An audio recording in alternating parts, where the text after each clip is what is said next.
What's up, everybody? Welcome to the Pick Six Podcast, CBS Sports Daily NFL Podcast. I'm Will Brinson. I'm your host. It is still Sunday, October 9th. If you are joining us on the YouTube feed, youtube.com/pick6. If you're in the chat, if you're hanging out with us, watching live, smash that like button. Or if you're watching later, hit the like button anyway. Make sure you subscribe and turn on alerts. You'll get notified when we go live. I just saw my alert pop up on my phone because I'm a subscriber to my own award-nominated podcast. Joining me, it's Monday, October 10th, if you're listening to the podcast. Of course, we appreciate any and all listeners, viewers, consumers. Joining me to break down Week 5 Sunday action, Ryan Wilson and John Breech. What's up, boys? Breech, I got a ticket, just one ticket to the gun show. And old Snoopy wants a word, mother. What is happening here? Did not take long to get into. I knew I shouldn't have shown up till we were 2 minutes in so we could skip the intro and have to look at Wilson's dumb tattoo. On his bulging bicep. Calling HR.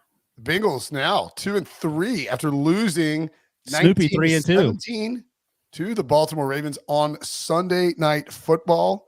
That means that with the Rams and the Bengals both sitting at 2-3, we'll get to the Rams later. This is the third time that each of the teams that play in the previous year's Super Bowl have had a losing record through 5 games in NFL history. 1999 is the last time. Denver and Atlanta both started 1-4, and 1988, Washington and Denver both started 2-3. Can I pose the first question to Breech? Sure. On a scale of 1 to 10, how angry are you that Zach Wilson continues to call plays?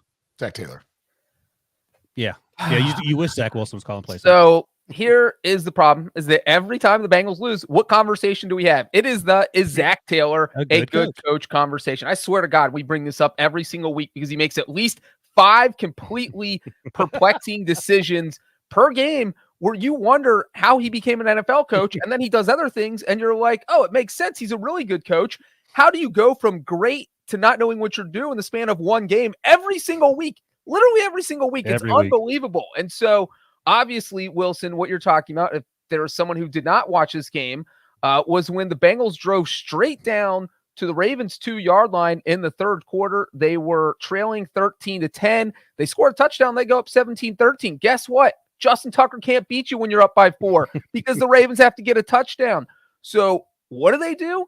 Well, let's see. Here's what I would do. Maybe give Joe Mixon the ball at least once. He's averaging 5.6 yards per carry in this game. At least let him touch the ball. They did not do that. Instead, they ran like the dumb version of the Philly special, which went for. Well, first they had they tried to run what was basically OPI and tried to run like a wide receiver screen pass, which was kind of cute.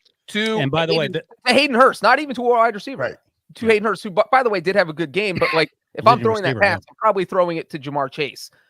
So that fails. Then the Cincinnati special, which clearly is not special at all, the opposite of special. They lose 12 yards. It's like the rare Tyler Boyd sack. It's the what's this chili called? Skyline. It's a Skyline chili special, is what that was. Skyline chili special. Straight up dog dookie. Half the country hates Skyline chili. Tastes awful, looks worse, and it just feels like somebody pooped their pants. And then, you know what the worst case? The worst case scenario was after he got sacked for the 12-yard loss. It was I was thinking, I hope they run the ball for 5 yards and kick the field goal. No, the worst case scenario happened, which was a 12-yard gain back to the 2-yard line to give Zach Taylor another chance to call a perplexing play. Hold on, let me ask you. Hold on, before the perplexing play on fourth down at the 2-yard line. At that point, were you like, okay, he's definitely going to run the ball now, or did you know? I mean, 4th and 2, I thought he was going to run it on first or second down. 4th is a little more open. I thought maybe he would just drop Joe back and let Burrow figure out somewhere to send the ball, not like have it going to a called spot. I was not expecting to see a run on that play. I'll put it that. I also was not expecting to see the most horribly executed shovel pass in the history. It's like they stole it out of Andy Reid's playbook. That's the Patrick Mahomes play. It worked for the Chiefs. Doesn't work for the Bengals. The Ravens snuffed it out. It never had a chance. And after that failed, it was just like I'd already resigned myself to a loss, even though they did come back and take the lead. But it was just that whole sequence just blew my mind. And if they get any points there, they probably win this game. They probably win. That's literally anything. And they got 0. You can't go down to a team's 2-yard line and get 0. So you mentioned the shovel pass. Get close down there too and get 0. No, they got 3. They took a delayed game at the 1 instead of going for it. We can talk about that in a second. But the play that Breech mentioned, the shovel pass that never had a chance in hell of working. After that play, La'el Collins, the right tackle who appeared to miss an assignment, perhaps, sprinted to the sidelines. Didn't stop running when Zach Taylor wanted to word with him. You can actually do the old lip reading trick where he yells, Zach Taylor does stop, and perhaps talks to him about it. And I thought this was sort of funny. So I look at the comments on Twitter, and here's the responses as to why La'el didn't stop. Collins knows Taylor has no idea what he's doing. He's telling Taylor to get someone else to call plays. And this is sort of the takeaway. Like, you would think, okay, La'el messed up. Maybe he should listen to his coach. But La'el, he ain't slowing up for Zach Taylor because he's probably frustrated. And B-Mac talked about this in HQ. Our buddy Bryant McFadden, who played for the Steelers, won 2 Super Bowls. If you're on defense, if you're the Bengals defense, sitting on the sidelines watching Zach Taylor dial up these idiotic plays one after the next that don't involve Joe Mixon, especially after Joe Mixon got going and actually probably had his best game of the season in the second half, I think you might agree, Breech, you're probably pretty angry. You're angry for a lot of reasons, and most of them are targeted at your head coach, who just appeared to lose all sense of reality on that drive in particular, which was, by the way, 15 plays, 8 minutes, 0 points. And by the way, to add to that, you mentioning the defense would probably be frustrated, is that the defense had played lights out until that point. Yeah. And the second half started with them making a 4th down stop, which was obviously huge. They had an interception in the first half, which really kind of sparked the Bengals because they were down 10-0 at that point, and the Ravens looked like they were going to drive and take a 17-0 lead, and this thing was just going to be a blowout. But then Von Bell had that interception. So they came up with some huge plays, and then it literally flipped the script after that 4th down stop, and the Ravens kind of had the spark, and it was just, it never felt like, I will tell you, I absolutely thought the Ravens were going to go down and kick a field goal on that last drive. No, I think everyone knew that. Like, I wasn't even worried. Like, I say it all the time, and I'll ask you guys again. If you know that Justin Tucker is going to be Justin Tucker, and you have the 23rd pick in the first round of a draft, why wouldn't you take him? I mean, would you trade a first-round pick for Justin Tucker if you were picking in the 20 through 32? Yes. I think a lot of people would. Yeah, I mean, it's such a weapon. The thing is, how many kickers outdoors in Baltimore can go out there and just drill a 58-yard field goal? I mean, that kick was so huge. Good from 61 per the stats. Tucker, by the way, hands up like this is natural, guys. Yeah, a couple of Tucker's stats. Justin Tucker's since 2016, Tucker has added plus 201% in win probability on lead-changing kicks, more than double the next closest kicker, Matt Prater's at 83.9. That's via Next Gen Stats. And then this is amazing from Michael Lopez at Stats by Lopez on Twitter, who works in the NFL stat department, using Next Gen Stats ball tracking data. And by the way, if we can track balls in the air, why aren't we doing this with like all the football? Yeah, Evan McPherson missed that extra point for tracking balls in the air, but go ahead. Justin Tucker's game-winning field goal crossed the upright with a Y coordinate width of the field of 26.52. The exact middle of the field is Y equals 26.67, excuse me. That is, if the uprights were half a yard wide, the kick would have still been good. That is crazy, from 43 yards in the middle of the field to just completely striped it. And by the way, in that 58-yarder, where afterwards he celebrated like he was in fact the ruler of the free world, typically you might be like, you know what? Yeah, you might be like, you know what? Karma's going to get you, Justin Tucker. I stood up and applauded that man as a Steelers homer, where Justin Tucker has ruined many a Sunday for me. He is so good. And on top of that, Breech, he can sing opera in 7 languages. Well, and the only thing is, like, once he's out there, it's game over. All you can root for is a bad snap or just the hold slips out of the holder's hands. Because once the snap's in the air and it looks good, you're just like, all right, well, I can just turn the TV off. I don't need to watch the kick because I know what's going to happen. Did you watch it? It's also like insane just how clutch he is too. Like, not only does he make all these kicks, but he's probably the greatest kicker of all time. Oh, easy. And like they showed the stats, I don't have in front of me, but he hasn't missed a fourth quarter field goal in several years. Like, it doesn't get any more clutch than that. Your kicker's not missing in the fourth quarter or overtime, so you just have total and complete confidence in him. And so, I mean, if you're the Ravens, though, this is going to sound crazy, but I feel like the Ravens needed this win more than the Bengals. Yeah, no, here's the thing. And by the way, before I answer the question, let me just briefly mention that I am the Zach Taylor of this podcast, because I was watching the Breech and Brinson halftime show, wondering like where are the commenters? Like, why are they in the chat? And I wasn't on the live stream. I just figured out that I was looking at the wrong thing on the YouTube. So I have that figured out. So again, Zach Taylor, myself on that one. As for the Ravens, this being a huge win for them, the previous 5 home games, all losses, all by 4 points or less, all by a combined 12 points. And this looked to be going down that road. Breech, I don't want to say that Zach Taylor messed up the end of the game when they scored with 1:58 to go, but could they have just come up a little short on that first down run, or were you just like, let Joe Burrow score and we'll worry about the repercussions later? Yeah, you got to get the touchdown because you need a touchdown. If you only need a field goal, maybe you can play it a little more safely and try and run out the clock, but you just got stopped when you were down there before.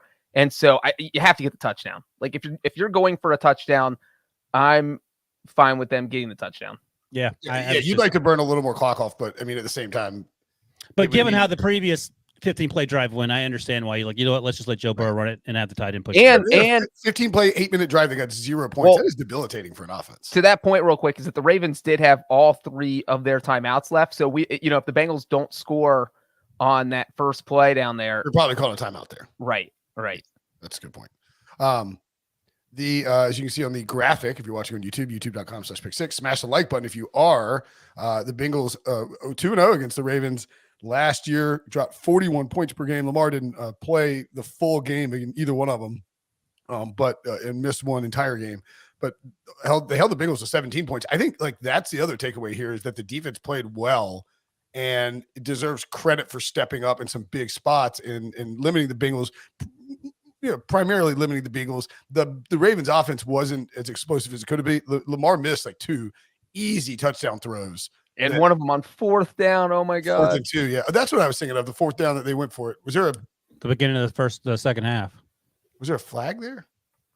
I don't think so. I think it just turned over on downs. Yeah. But I will say this. They took a deep shot, but they weren't yeah, that's right. But they weren't down by the goal line. I'll say this, like to start the game, the Bengals had no answers, none on either side of the ball. They were getting housed on both sides of the ball. And then the first 3 drives for the Ravens were field goal, punt, touchdown. And then Lamar throws a terrible interception. Von Bell, right place, right time. I think he has 3 picks in 2 games now. Prior to that, the Bengals offense, 4 series, 9 + 4 is 13 plays, 4 punts. And then something clicked. The offensive line started making a push. The running game started picking up in the middle of the second quarter when that interception happened. And then it looked like 2 evenly matched teams. But until that point, that felt like an inflection point in terms of the Bengals finally waking up. But, Zach Taylor Taylored it up. And I think, while he's not solely responsible, I put more than half the blame on him in terms of this outcome.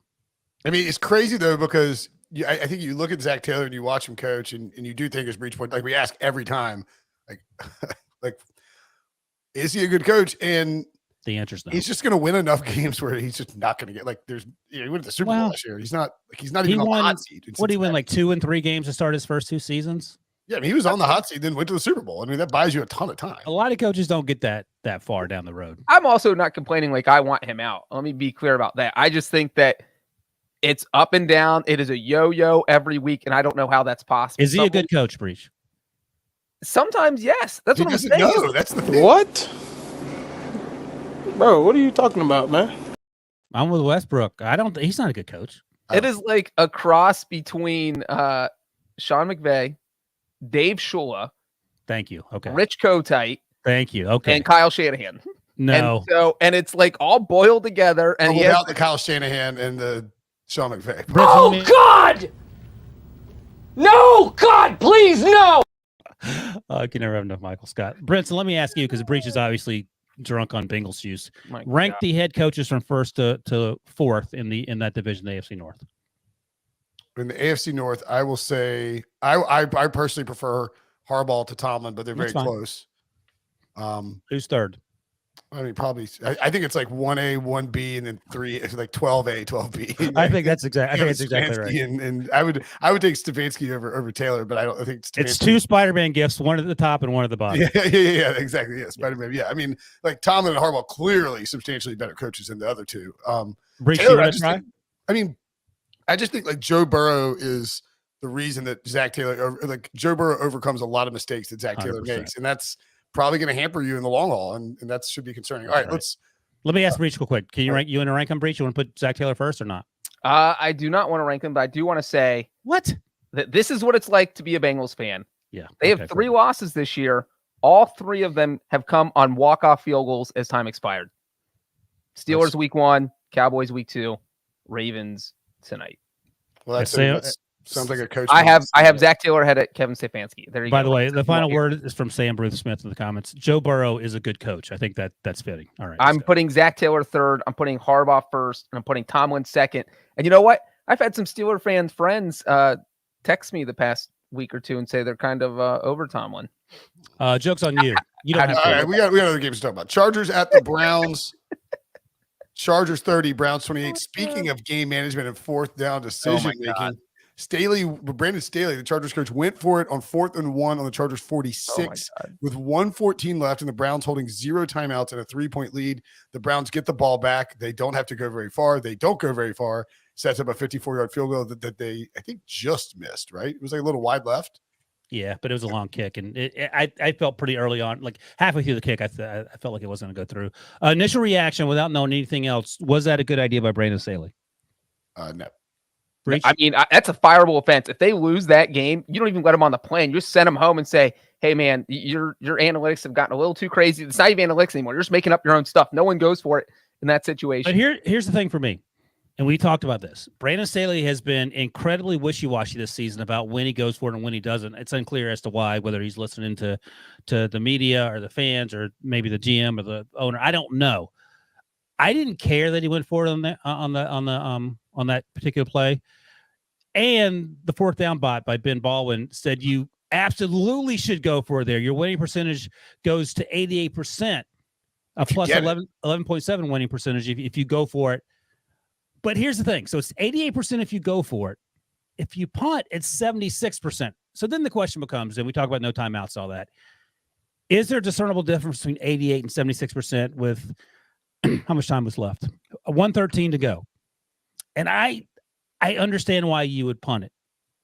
Now, if you're playing the Bills or the Chargers, the Chiefs, I think you punt it. But you know how that's going to end because they have Josh Allen and Patrick Mahomes. So I don't hate that they did it. In terms of the most fireable offenses, I think the one that sticks out, of course, is the last year in the not the playoffs. Was it the Bengals game where they went for it in their own end at the 13-yard line or whatever that was, Breech? What no, that was against the Raiders in Week 18 to see who made the playoffs. Oh, okay. And he went for it from his own 19. That was worse than this for me. The math said you should go for it, but also the difference is 88% versus 76%, so I understand why you would say kick it. But when you have the Browns have Cade, you work on the other side, so they're essentially in field goal range if you don't get it. If they don't get yards, it's a 64-yarder. And then if they get – and the chances of making a field goal go up like 5%, 6%, 7% with every yard they gain from there.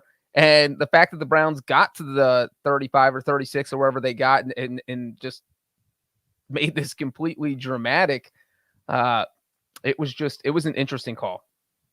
Well, you guys both hated it, so. I mean, I think the Browns had only scored 7 points in the entire second half. And so like the Chargers had kind of locked him down on defense in that second half. I mean, they did have 2 long drives, one in 2 long drives, and one ended in an interception by Jim in the end zone. Yeah. So maybe that's the thought process too, is like, we haven't been slowing these guys down. Austin Eckler is lighting us up. If I give Justin Herbert and these guys a minute and 15 to get into field goal range, I understand the logic behind going for it there. Right. It's you. There's 2 options here. Either you get it and you win easy. They don't have any timeouts. The game is over. It's essentially over. Yeah. Or you don't get it, and they're already in field goal range, and it's not like it's a 3-point game where a field goal ties it. A field goal, you lose. Yeah. I mean, if Staley had been consistent, as Wilson points out, throughout this season, then I would be more fine with it. But it's like, and look, again, we acknowledge you have to think about the flow of the game and how that's operating. So if you don't feel like your defense can stop the Browns from moving the ball, then go for it and try and close out the game. It was a high scoring game, tons of points. Austin Eckler had, excuse me, did I say Eckler? I didn't mean Eckler. Nick Chubb is who I was thinking of. Oh, yeah. You mentioned Eckler had a good game, too, though. Eckler had a great game. He had a career high in rushing yards, but he doesn't play for the Browns. He plays for the Chargers. Nick Chubb had 17 carries, 134 yards, 2 touchdowns. Jacoby Brissett had a fine game, 21 to 34, 230, a touchdown and a pick, with some bad moments in there. I mean, that's the other thing, too, is like the Browns primarily did their damage in the run game. Here, let me mention quickly, because I saw Kevin Stefanski's name trending. I didn't see this play live, but I'm looking through the play sheet right now. So it's 4th and 1 from the Cleveland 34 in the third quarter, midway through the third quarter. And much like our buddy Zach Taylor, who refuses to use his best player that lines up behind the quarterback, on 4th and 1, Nick Chubb wasn't in the game. It went to Kareem Hunt, and Kareem Hunt needing 1 yard, gained a -4 yards. And fans predictably went crazy because this is a recurring theme with Kevin Stefanski and also Zach Taylor. And it, again, boggles the mind why, when you have Nick Chubb as Brinson, as you note, who goes ham every single week, who averaged 7.9 yards per carry. What are you doing? As I like to say to my 15-year-old, what are you doing? And I don't know. It's just like, BMAC made this point as well, and I think it's a good point. He was talking specifically about Brandon Staley, but he said that situation we just mentioned earlier. But he said Dick LeBeau, the Hall of Famer and defensive coordinator a long time for the Steelers and former Bengals head coach, said that the thing with offensive coordinators is they're all about ego. It's not necessarily what you should do, is what we want to do. And I think that's been on full display this season. It feels like more than a typical season. And I think Kevin Stefanski, it seems like he does it every week, perhaps more than Zach Taylor. But anyway, the Bengals, the Browns fans were fired up about this, understandably so. I don't know why you wouldn't use your best player, but again, that's a question for Kevin Stefanski, and maybe he was asked about it. And I'll see if I can find it. By the way, the ESPN model that Seth Walder puts out also agreed with the idea that they should go for it. 84.1% win percentage if you go, 78.9 if you. Well, let me ask you. That's the thing, though. 74 versus 89. Or excuse me, whatever. 89 versus 84 versus 79. It feels close enough where at that point in the game, with 73 seconds to go, you punt it. But I didn't mind them going for it live when it happened. Yeah, I mean, look, these are close calls. This is why it's a game of inches. This is why the margins are thin, and this is why football games are very often decided by, a couple of feet in terms of where a guy kicks the football, from 54 yards or whatever. And at 54, that's the other thing too, is like Cleveland had a minute 14 with no timeouts, incomplete pass short middle to Amari Cooper, Kareem Hunt left tackle for no gain, which was at the 35. Then Jacoby Brissett deep pass incomplete, another incompletion, and then they had to try the 54-yard field goal. Like, I mean, if you knew that's how Cleveland was going to call plays, you definitely punted and make them drive like a lengthy period, like a lengthy part of the field. Look, man, Brandon Staley's been watching Kevin Stefanski just like the rest of us, so maybe that's played into his decision to go for it, where he's been pretty conservative through the first month of the season. I think if you punt, that they're not going to get enough yardage to get in field goal range. Yeah, that's true too. That's sort of my thinking. And like, I will not push back on that.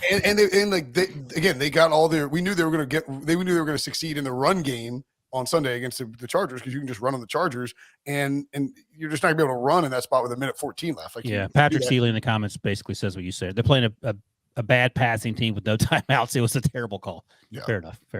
That passing complete may have been a spike, actually. All right. Anything else from this game? The Browns blew a 14-0 lead. That like got overshadowed by everything else. They were up. They got 2 touchdowns early. Yeah, we talk about sacking wins for Deshaun Watson when he comes back after week 11. They've done a terrible job of that in recent weeks after the Steelers game. That was fool's gold, it turns out. But this is a big win for the Chargers, who still appear to be finding themselves, but they'll take it. Eckler had 173 rushing yards. I don't know if you mentioned that already, Brinson. It was career high. Chargers going 2-0 since Rashawn Slater went down is massive. Although Trey Pipkins got hurt, I can't remember if he came back in. He'd been playing well for them on the offensive line, and so like if they continue to mount up offensive line injuries, it's going to be tough to succeed. Yeah, Jamar Sawyer, left tackle, has done well. The rookie out of Georgia.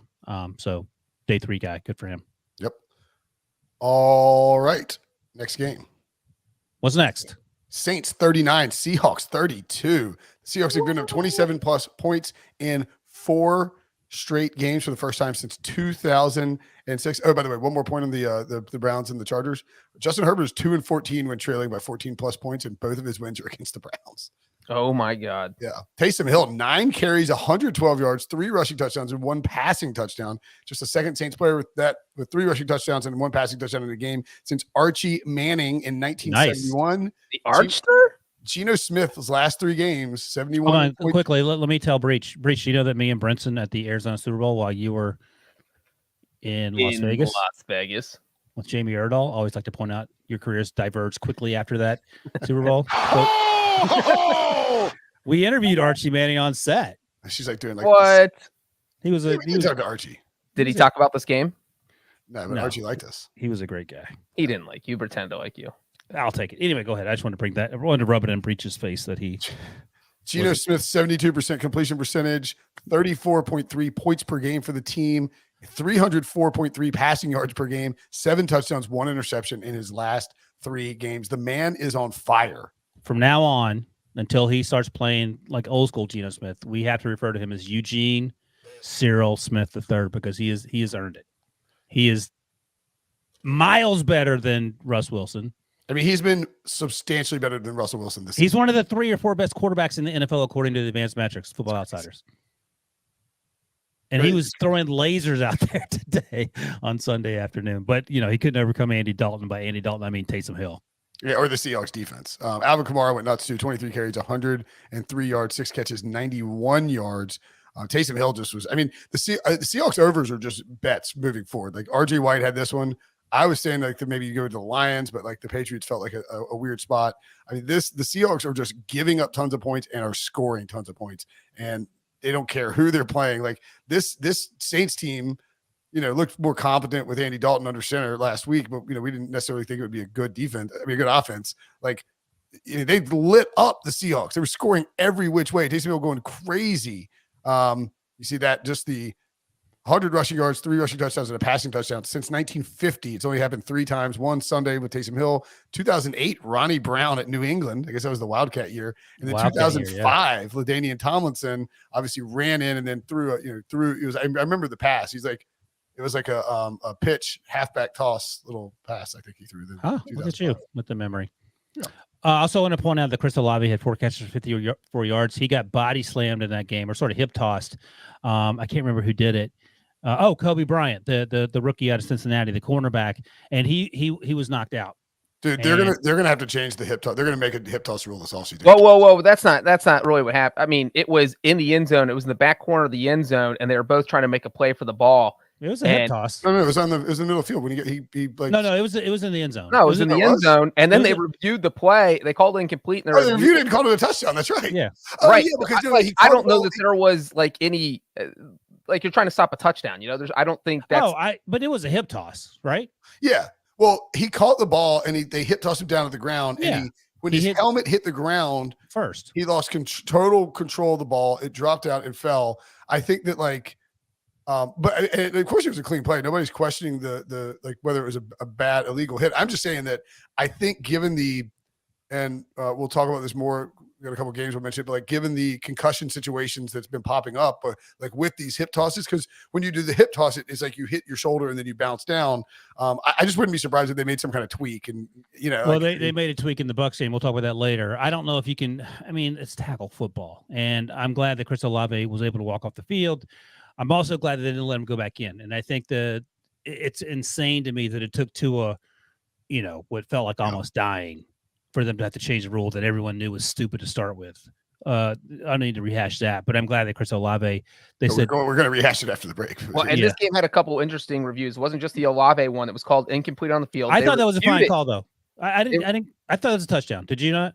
I would have gone with whatever was called on the field. If they had called the touchdown originally, I would have been fine with that. But you're in the end zone. But then they also had a review on a DK Metcalf fumble that I think was not originally called a fumble, and then they reviewed it and said it was a fumble. Or anyway, the Saints got the ball, so the Seahawks got the short end of the stick on both of those reviews. And then there was a crazy play involving Michael Dixon, the punter. Oh yeah, what was he doing? He was supposed to roll out and punt it, which we see punters do nowadays. I'm not sure why Pete Carroll would have Dixon do that. But anyway, so I guess he stumbled, kind of lost the ball and just got tackled. And so instead of getting off a huge punt, the Saints took over at the Seahawks 13-yard line because Dixon didn't get the punt off.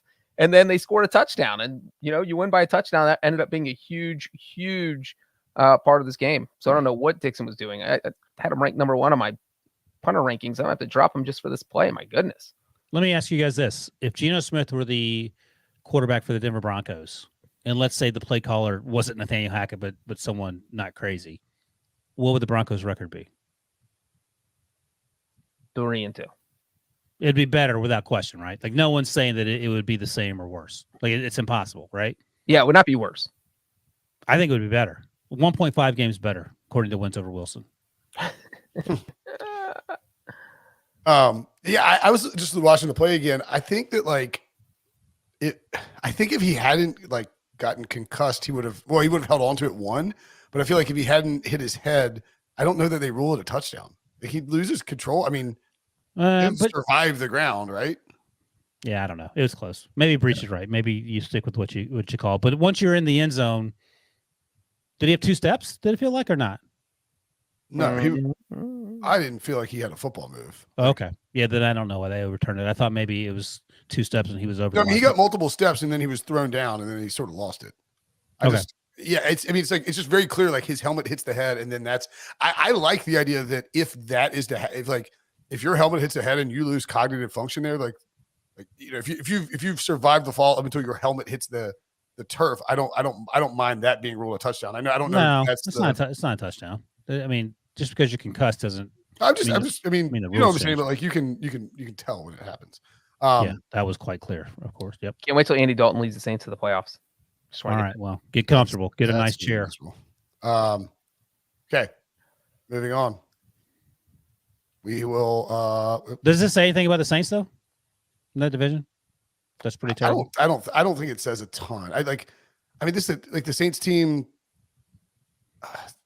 I just think the Seahawks are so bad on defense that it does. I don't want to read too much into the Saints posting a ton of points in this game. The Seahawks are so bad on defense that the Steelers could score 20 points on them. Ouch! How rude. All right, let's take a break, and when we come back, we will talk about those Steelers and their terrible game against the Bills next. The Bills 38, Steelers. I skipped over the Eagles-Cardinals, so we're gonna. You want to talk the Bills? You want to talk Eagles-Cardinals? Do Eagles-Cardinals because I know Billy. He was all ramped up to go. You don't want to hurt his feelings. Eagles 30, Cardinals.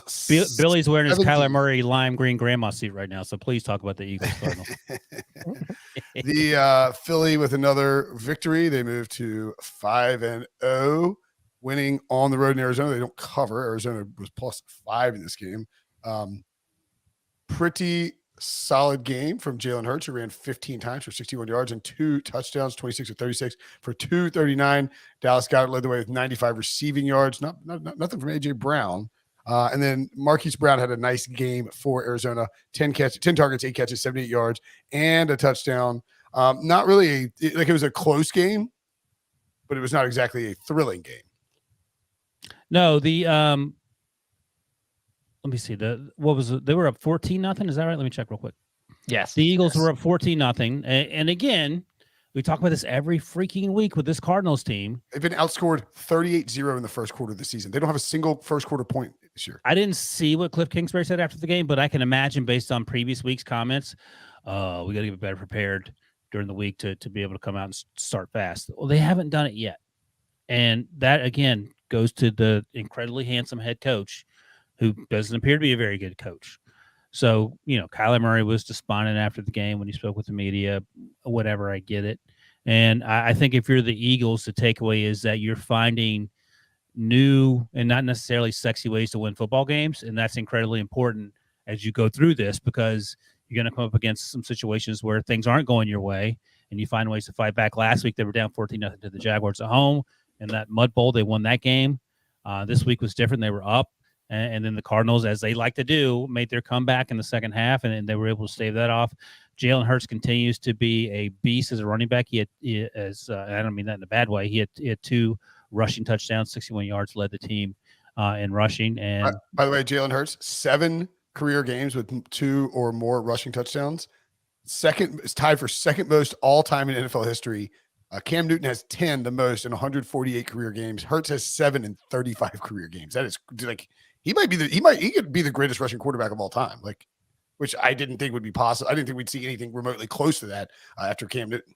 I've said this before, and I'll keep repeating it. I remember during the draft when Jalen came out, I was talking to an offensive line coach in the NFL, and he said that Jalen Hurts might be the best running back in the Big 10, the Big 12 at the time when he was at Oklahoma. And he didn't mean that in a bad way. He just meant that he is so good at what he does, and that certainly translated this season for the Eagles. Yeah. Good. Well, I think the crazy thing is like he's not as fast as Lamar Jackson or Michael Vick. He doesn't have Cam Newton's size. So you're thinking, can he take these hits? Can he outrun the defense like Lamar can?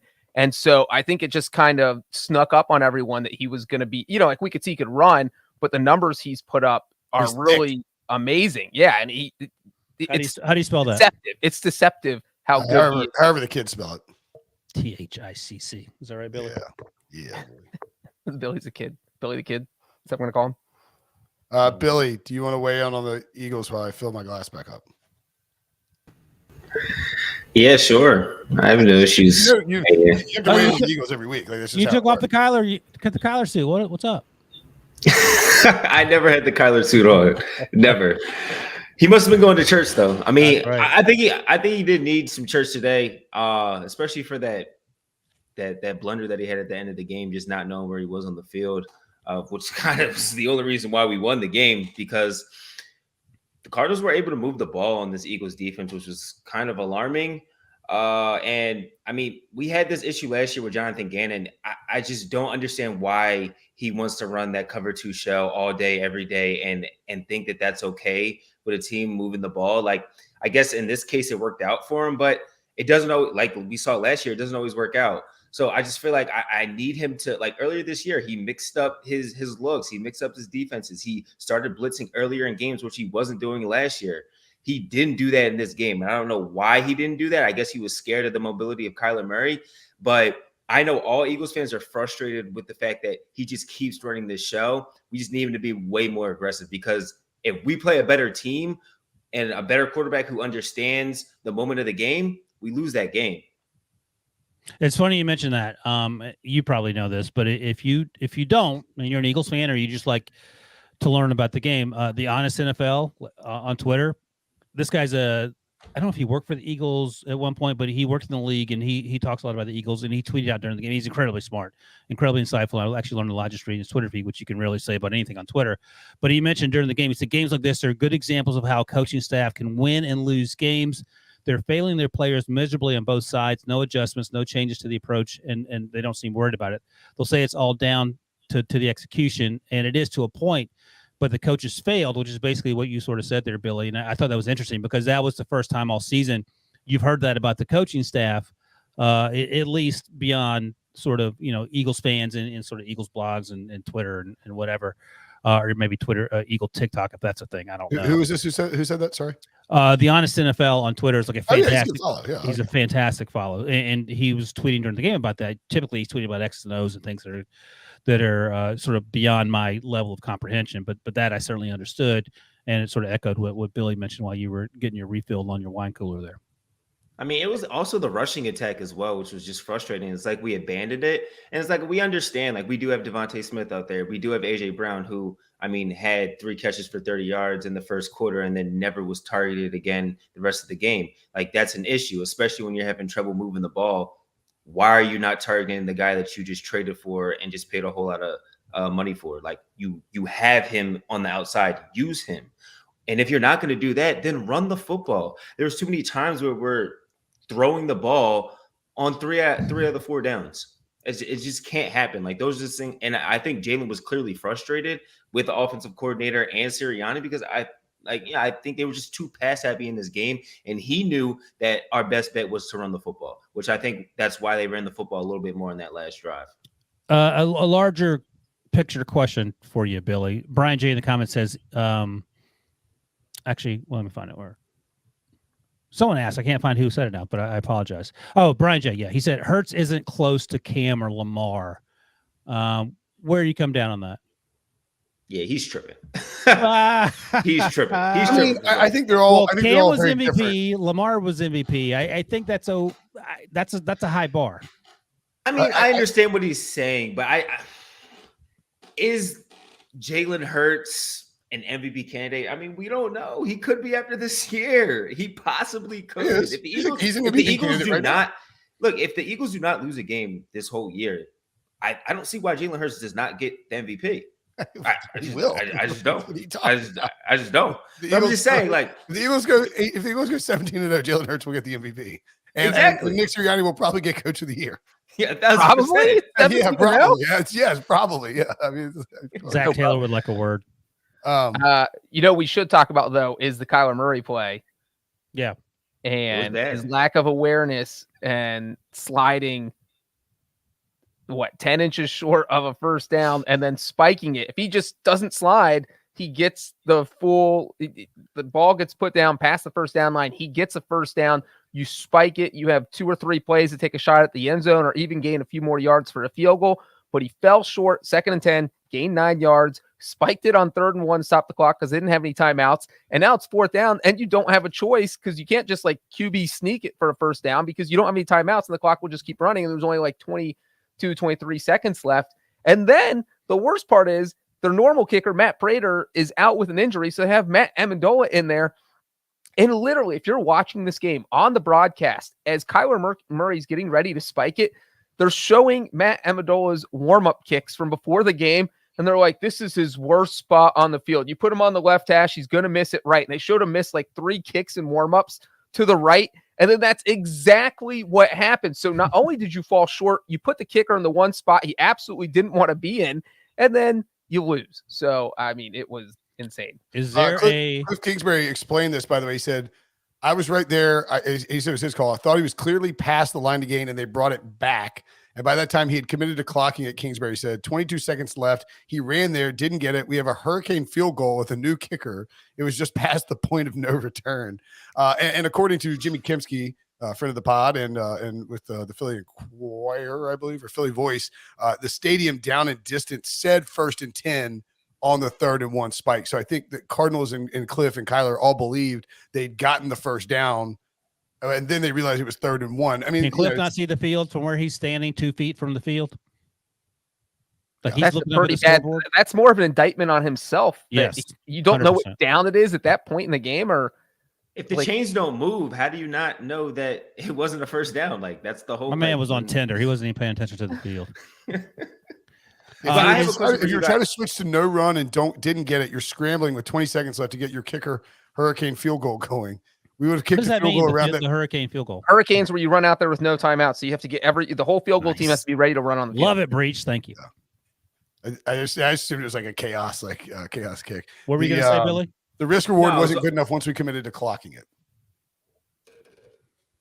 I was just wondering, why you guys thought that Kyler Murray didn't run as much in this game. They made I don't think I saw him scramble at all until probably the late 3rd quarter, 4th quarter going into the 4th quarter. Is like, were they scared of Kyler Murray getting hurt? Did they not trust him to make decisions while on the run? Why do you think that was the case? I have no idea. I don't understand. I was going to ask the question, is this the worst team in that division, the Arizona Cardinals? I think the answer is yes. I don't know what's going on. Every time I bring it up, Breech points out that Cliff Kingsbury just signed a long-term deal. Kyler obviously signed a long-term deal. So I would assume that neither are going anywhere anytime soon. Cardinals are not a franchise that fires their coaches and pays them extra money. I mean, the GM, head coach, and quarterback all got massive extensions this offseason. Like they're not going anywhere for 2 or 3 years. And to Billy's point, Kyler Murray had 42 rushing yards in this game. 24 of those came on that final drive when it was do or die, and he basically had to. So before that, within the Cardinals' game plan, he only had 18. So he really wasn't looking to scramble for whatever. I wonder if it's a result of the last few weeks where the offense has kind of been, hey, Kyler, do make magic beans with your legs. Total chaos. What's that? Yeah, and if they tried to if they tried to sort of restrict the offense, make it quicker reads, get the ball out faster because they knew Philly's defense would be coming at them. How'd that work? Hey, by the way, it worked well. What's that? I said it worked well. They lost. That quick throws, that all those quick like it stagnated our whole pass rush. We couldn't get a pass rush the whole I think game. that's probably what it was. Is they were worried the offensive line wouldn't hold up against the Philly pass rush. I would have liked to see I'd like to see more design runs with Kyler, where you're like, because the thing about design runs, people will talk about rushing quarterbacks getting hurt and getting hit. When you do a designed run, even with a smaller quarterback or a thinner quarterback, it's like you were still giving him the ability to see the field in the like he's gonna be less susceptible to like a randomized hit, like somebody coming from the backside, like that he won't know is coming because he knows it's a designed run. Like Cam didn't get hurt on designed runs, right? He got hit on sacks and on trying to scramble and make stuff happen. I'm fine with Kyler running. I don't like your quarterback in general. Like I hate seeing Josh Allen run. Every time I see him, I'm like, oh my God, please. By the way, Matt Amendola was cut by the Chiefs because he missed field goals and extra points, and that was the guy the Cardinals were like, we definitely need him to save our day. And Victor Garcia just mentioned in the comments next week, Kyler versus Eugene Cyril Smith III. Seahawks by $1 billion. I think the over-under is Victor said Kyler versus Gino. He didn't use your name, his full name, Wilson. That's the only way I call him. You gonna ban him from the chat now? No. Right. Hey man, good luck to Kyler Murray. The new Call of Duty comes out October 28th. So I mean, the Cardinals season is basically over. Pick the Cardinals to lose in every game after that. Is that what you're saying? Should have left it in the contract. I mean, that's the logic behind it, is like that they trail off in the second half because maybe Cliff plays Call of Duty too. I mean, who knows? He plays. All right, next game. Bye, Billy. He's already leaving. Bills 38, Steelers 3. Yikes. Woof. The Bills are the worst Steelers loss since week 1 of 1989. Hold on, don't say another word. Breech, do you know what that loss was score-wise? 1989 against who? I'll give you 10 cents. Who? The Houston Oilers. Oh, that's a great guess. No, it's the Cleveland Browns. What do you think? The Browns were actually going to be my second guess. The Browns were good that year. That was actually the last time they won the division. What was the score? Is it Belichick? Oh, I don't know. I don't think so. 41 to 7. 51-0. Oh my God. So anyway, go ahead, Brinson. I just want to Josh Allen's 348 yards in the first half is the second most since 2001. Mahomes 2020 put up more against the Buccaneers. I mean, the Steelers, I believe Mike Tomlin was asked about changing up defensive players and like benching guys and said anything's on the table. He was also asked about coaching staff and he said the same thing. Yeah, Brooke Pryor specifically asked about coaching staff. He said, I'm not going to rule anything out. Shout out Brooke Pryor of Carolina. Not a friend of the pod. I don't think she's been on the pod, but I would have her on the pod. Talk to you. There's love Brooke.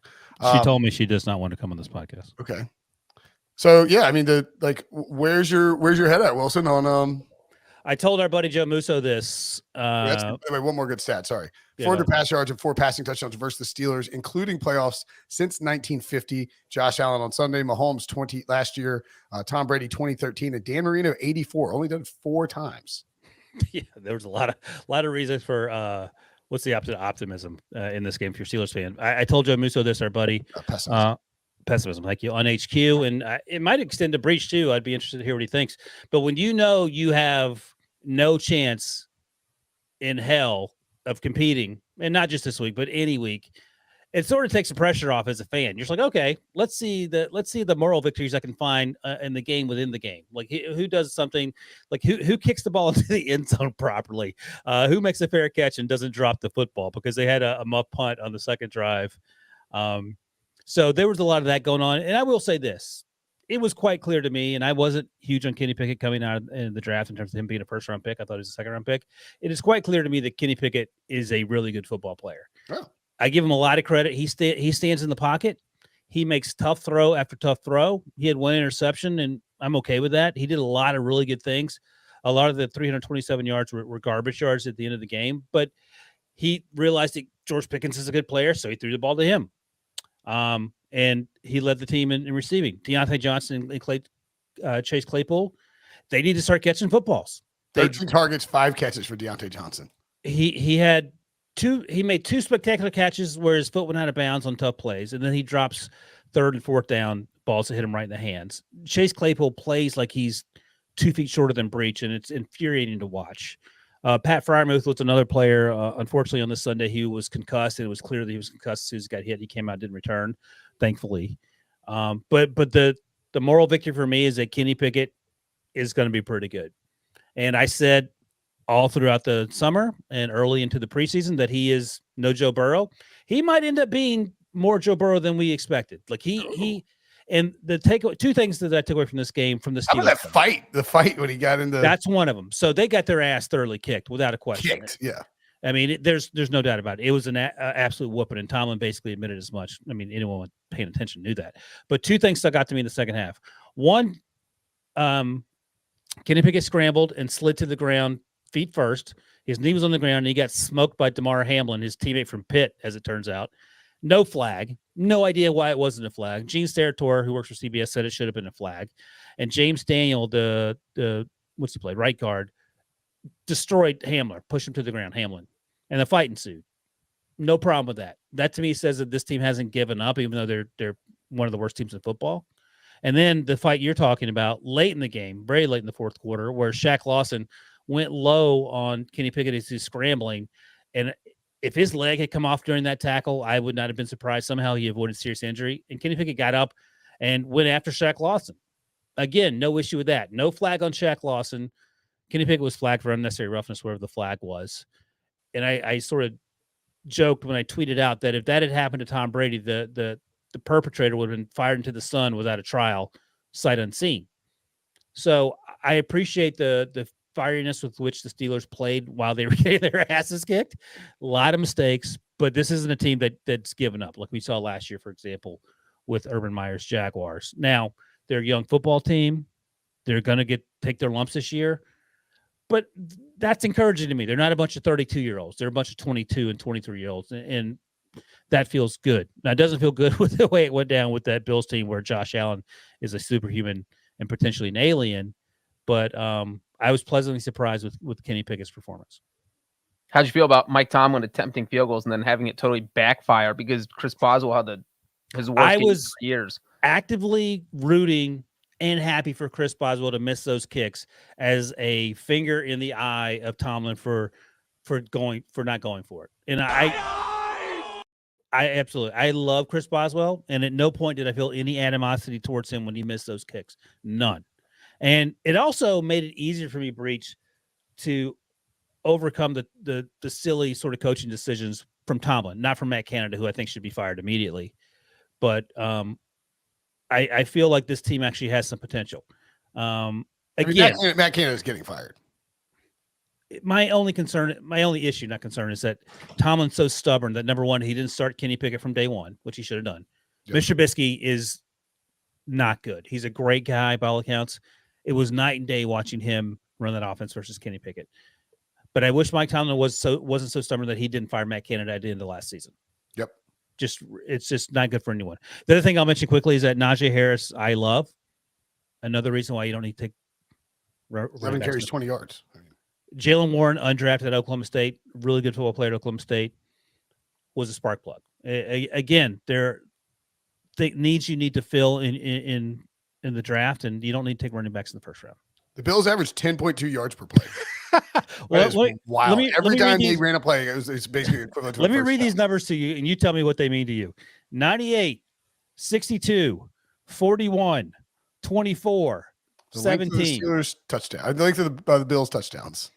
They were all lengths to the Bills touchdowns, except the 41-yarder, which was the longest pass reception by Stephon Diggs, who also had a 17-yard touchdown reception. The crazy thing is that like it went from because the 98-yard touchdown came on 3rd and 10, I think, and they were let me back up. It was the first kickoff of the drive. The kick return for the Bills muffed it, and he got tackled at the 1-yard line, Breech. So on 3rd and whatever it was, 3rd and 8. So you're thinking this is the kind of stuff that needs to happen if the Steelers are going to win. Then it's 3rd and 10. You stuff them on 2 straight plays. Like, oh, maybe the Bills have to throw. Maybe we'll get a safety, or they'll have to punt out of their own end zone. This is what you want if you're a Steelers fan. And then as soon as that touchdown hit, it was like, oh my God, the Bills are going to win by 70. And that was just it. It was just game over.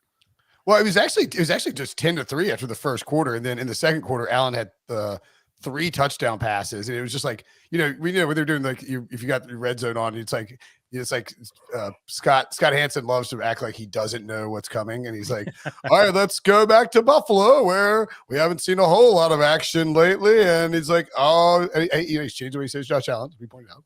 Very much appreciated. He's like, and there's Gabe Davis again. It's like they just keep cutting back to Buffalo. Just knew it was going to be like a bomb. So you mentioned it was 10-3. There was a stretch after the first drive for the Steelers where they went 3 and out And on 2 of those 3 and outs, Matt Canada, in his infinite wisdom, ran the ball Najee Harris the first 2 downs for 0.3 yards. And then Kenny Pickett was forced to throw the ball on 3rd and long. Yeah. What are you doing? Even Tony Romo is like, you know what? The best time to throw the ball is on 1st down because your defenses that you're facing are as vanilla as they're going to be. Yep. So anyway, I mean, we talked about this at length several times, and I mean, we don't need to rehash it, but Matt Canada definitely. I would say Matt Canada and Matt Rule have the hottest seats in professional football. Right? One last thing I'll say is that this whooping was so bad that Case Keenum played most of the 4th quarter. Another whooping from an AFC East team, this time to a division rival, but extenuating circumstances to a degree. Jets 40, Dolphins 17. The Jets snapped a 12-game AFC East losing streak. The Jets and the Giants are both over 500 at the same time for the first time since Week 9 in 2015. By the way, both missed the postseason that year. Breece Hall, the first player in Jets history, with 90 rushing yards, 100 receiving yards, and a rush touchdown in a game. The Jets have the most points scored since Week 6 of 2018 and their largest margin of victory since Week 13 of 2017 when they beat the Dolphins 40-13. Teddy Bridgewater, the story in this game, though, because in filling in for Tua Tagovailoa, who was ruled out because of concussion issues. The NFL and NFLPA changed the ruling, changed the concussion protocol this week. Like on Friday, they got it in before the game started. Maybe it was even Thursday before the Thursday night game, but they got it in this week. And basically, if you show, is it Axtica? Is that the right pronunciation? No. I have to look it up. Anyway, it's if you were wobbling, like walking like with a wobble, that's basically what it is. Like you're displaying like ataxia. Axia. Yeah, thank you. Ataxia, yeah. Ataxia, yeah. If you have ataxia, then you are automatically going to be placed in the concussion protocol and cannot come back in the game. That's why Olave was ruled out. Probably, I didn't see the Freiermuth one. I assume the same thing, and that's why Teddy Bridgewater was ruled out of this game. So I mean, somewhat ironically, I guess that the Dolphins, because of how they handled the Tua situation, ended up having to play was he a rookie? 7th round? Skylar Thompson. Out of Kansas State. Kansas State. And it was not good. Had a great preseason to the point where they were like, there's no way we can cut him. And luckily for them, they didn't. By the way, a couple folks in the comments mentioned that the big loser in this game, also a winner, Brady Quinn. Brady Quinn. Oh, was Brady a winner? $1,000 donation, man. Wake up. Oh, yeah, that's right. Nice. Hell yeah. Good point. Thank you, Daniel. Jets, Jets. God, I heard the Jets go on a run and just rip off W's. I mean, and this week's charity is probably the Will Brinson Foundation. Yeah, Hair Plug Foundation. Hair plugs for men. Just men, gray for men. So I mean, the Jets scored the first 3. They had a safety.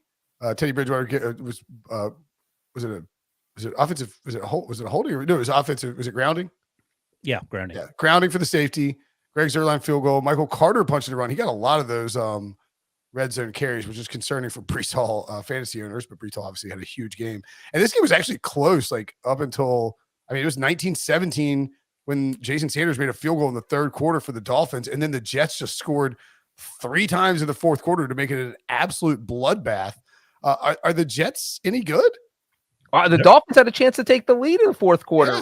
Jason Sanders missed a 54-yard field goal. It felt like if you were watching at that point in the game and you didn't know if that field goal was going in or out, and you found out the final score was 40-17, literally 4th quarter, Dolphins lining up for a field goal to take the lead, and they lose by 23 points. Are you insane? It doesn't even make sense. So it's just like the Dolphins just fell apart. I mean, that fumble after that, and then the Jets got a touchdown and failed 4th downs. It's just a total disaster. The fact that they were even in it with their rookie quarterbacks telling, because Teddy Bridgewater only attempted that one pass, the one that ended up being the part of the safety. So I get it. But I think it says more about the Jets, Robert Saleh, Zach Wilson. His teammates really appear to love him, and that's huge. And also I'll point out that the young players in this draft for the Jets, they had a fantastic draft on paper, and it appears to be bearing itself out. Sauce Gardner had the interception. Breece Hall, the 2nd-round pick, balled out. Zach Wilson was a top 5 pick 2 years ago. So perhaps Quinnen Williams had a big play. I think he had – did he have a fumble recovery? He was certainly in the mix. He had the fumble recovery. And your guy, Carl Lawson. Have a sack, too. caused the fumble. So, I mean, the lesson here is you can build through the draft if you don't, blow your picks on running backs and in the first round and stupid things. So I think there's a lot of optimism for the Jets, and they're a good football team. And here's the thing: we talked about this in August. As Brinson takes a sip of his go-go juice, we talked about this in August. Somebody said my wine glass is almost as large as my head. Impossible. If Zach Wilson wasn't the dude, they were going to be drafting a quarterback, in this draft. He might end up being the dude, and that solves a ton of problems for your team, your personnel, your GM, your coaching staff as you go through the pre-draft process. So good for Zach Wilson for sort of appearing to be on the right track. Yeah, I mean, I think that like this is one of those, and you got to. I mean, this sounds stupid, but you obviously have to play the season out and see how it goes because the Panthers were 3-0 last year. Nobody really thought that was going anywhere, but this does have the feeling of. And now it's a little fluky in the sense of how they've gotten here. One of those wins by Flacco, but it does have the feeling of maybe the Jets are sort of headed in the right direction from a franchise building perspective with the way that they've played and some of Zach Wilson's play of late, even if it was just the fourth quarter last week. To your point, his teammates love him. This is a huge. Look, you blew out a division rival. Maybe the final score is a little misleading in that respect, but I mean, to do what they did and to wear down Miami, I don't take too much away in terms of like knocking Miami here for the loss because as Breech points out, they kept it close with Skylar Thompson. Both of there's their number 1 and number 2 quarterbacks weren't there. Teddy Bridgewater will be back next week. Tua might, I guess, right? Tua could be, yeah. But we at least know they'll have Teddy because he's not in the protocol. I think that the Dolphins would be more likely to make a playoff run of the 3-2 teams that we're talking about here. But I think it's a very good sign for the Jets, at least, moving forward. Breech, let me ask you, assuming everyone's 100% healthy, rank the quarterbacks in the AFC East. In the AFC East? Josh Allen's number 1. After that, go 2 through 4. Man, I don't even want to do that. Josh Allen, Tua, Teddy, Zach Wilson, whoever the Patriots throw out there. Mac is last. I mean, he's not playing right now. I said everyone's healthy. Fine, Mac's last. Brinson? I think I'd still take Mac over Zach. Yeah, Breech is drunk. But like Zach Wilson, I think, is acquitting himself well in some of these situations. Brinson, even though it's just said literally has a bottle of wine the size of his face, and you're agreeing with him. I think the takeaway is that Josh is clearly number 1, and then the next 3. Sounds like very big, doesn't it? And then there is a giant gap, a Grand Canyon size gap. The next 3 are in the clown car behind the Escalade in which Josh Allen is. Yeah, I mean, all right. Buccaneers 21, Falcons 15. Controversy. The Buccaneers were rolling in this game and then sort of took their foot off the gas, let the Falcons back in it, and then with Grady Jarrett sacked Tom Brady on 3rd down and 5 at the Bucs 43 with less than 3 minutes remaining in the game, trailing 21-15. The Falcons are about to get the ball back, and Jerome Boger comes in and throws a penalty on Jarrett for roughing the passer. Horrendous call. And it's if I'm a Falcons fan, if I'm playing for the Falcons, I'm Arthur Smith, whoever, like I am outraged at what happened and how that's not reviewable and how the NFL can give that to Tom Brady and the Buccaneers, allows him to run out the clock instead of giving the Falcons the ball back down 6 with a chance to go win. It's maybe the most egregious pass interference call. Roughing the passer call I've ever seen.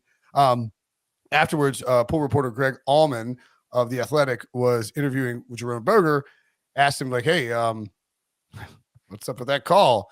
He said, "What I had was the defender grab the quarterback while he was still in the pocket and unnecessarily throw him to the ground. This is what I was making my decision based upon." He was asked about the Tua attack, the Tua concussion sack, and said, "No, not necessarily. It did not look like that."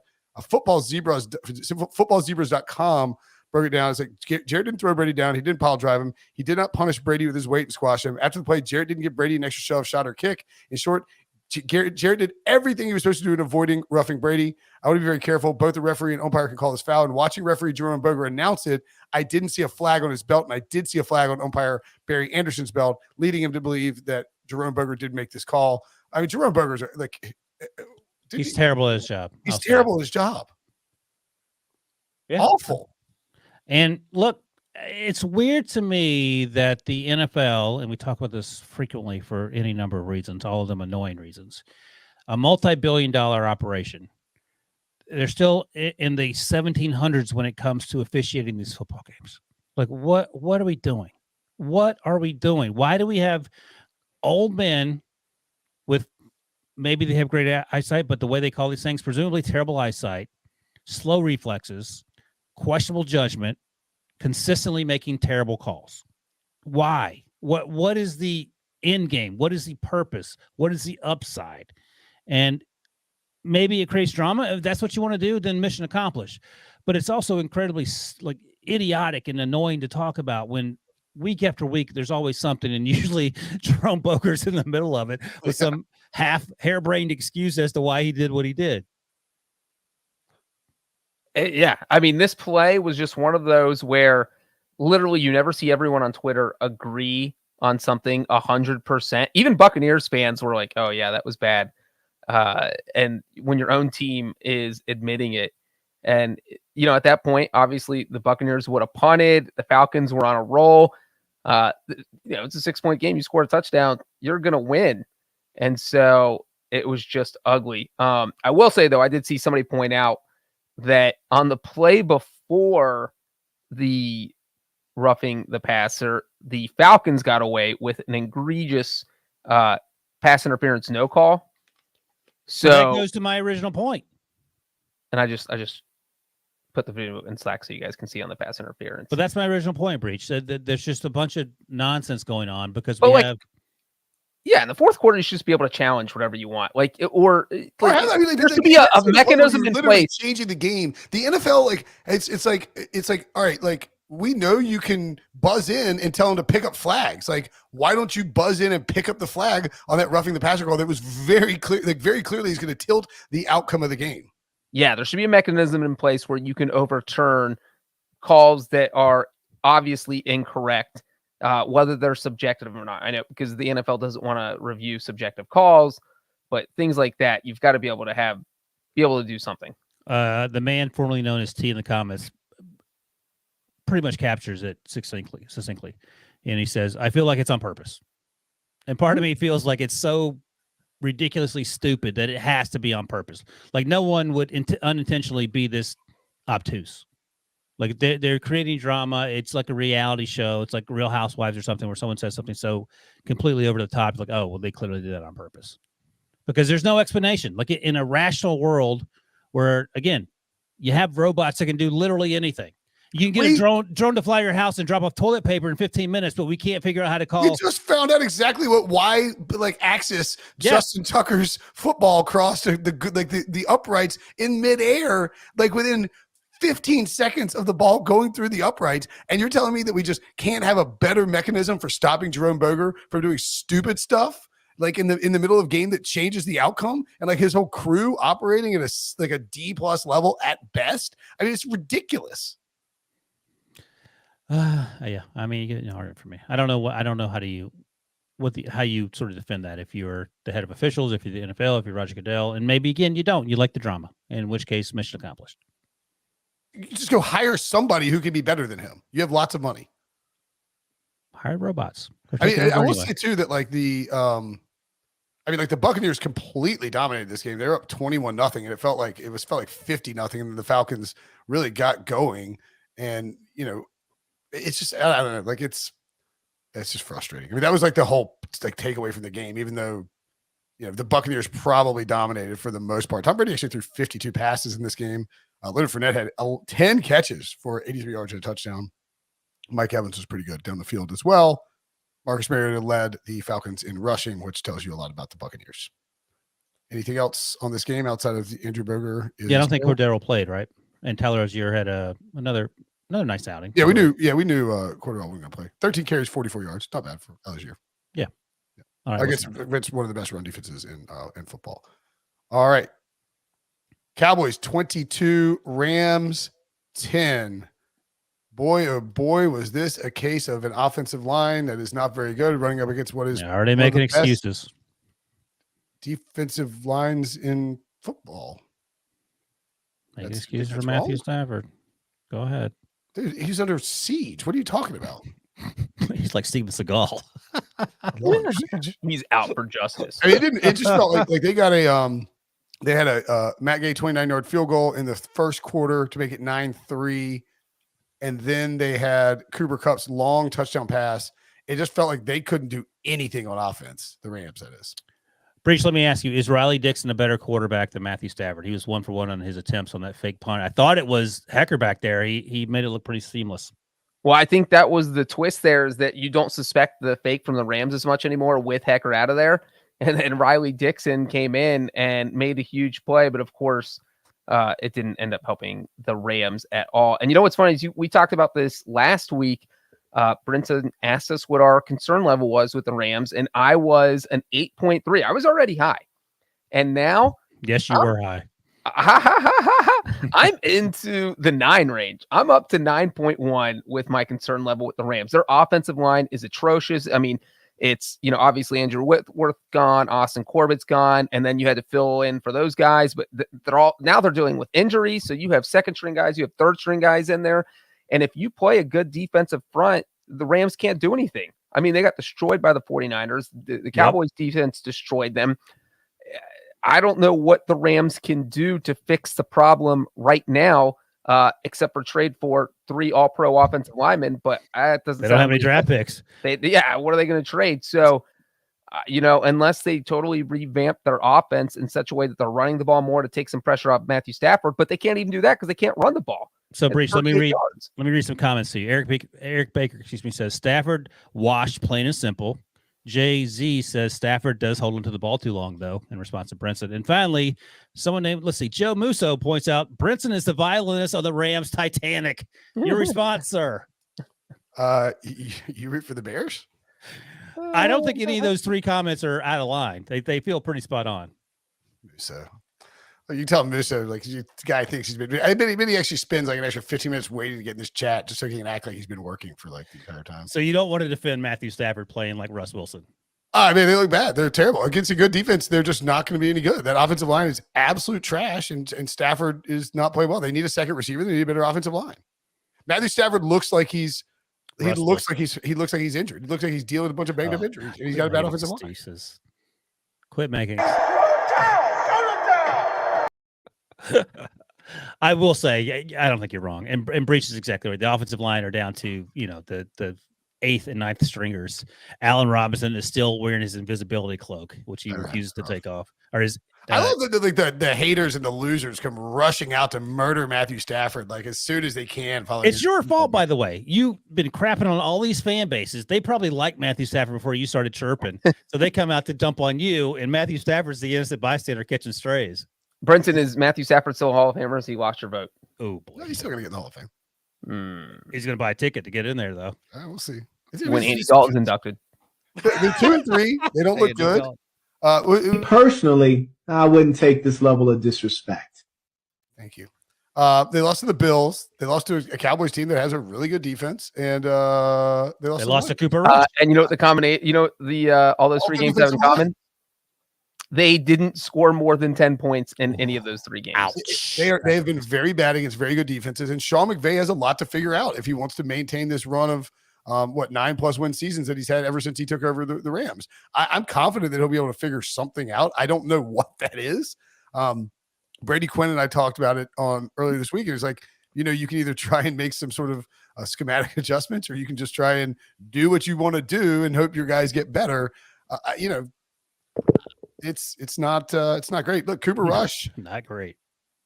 Cooper Rush is now 5-0 to begin. Back to last season, he's 5-0, 4-0 this season. That's exactly 4-0 right. this season, and I think making a very good case. Oh boy, for why you should not bring Dak Prescott back until he's 100%. Well, let me. That's funny you mentioned that, because BMAC talked to me and Joe Musso about this in HQ, and BMAC said the next game is at Philadelphia, and he said if Cooper Rush goes to Philadelphia and wins that game, Dak does not get his job back. That's ridiculous. That is ridiculous. What if he goes there and wins, though? And he's 6-0 lifetime, 5-0 this year, and Dak's still not 100%. You can make up any story you want about the health of his broken hand. Cooper's Or if Dak is 100%, if Dak is healthy and ready to play, Dak is playing. what if Cooper Rush plays in week 6 against the Eagles and the Cowboys win? And then Dak is healthy enough to play in week 7 against the Lions and the Cowboys lose.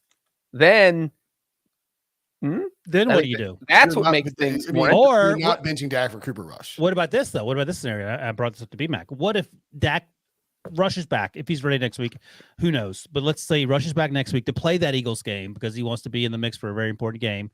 At halftime, the Cowboys are down 21-3, and Dak's thrown 2 interceptions. What do you do at halftime? Maybe if it's for injury, maybe you bench him. If it's he's not injured. He's exactly the same. No, remember when Russ came back last year against the Packers? It was like clearly not ready to come back. Looked horrible the rest of the season.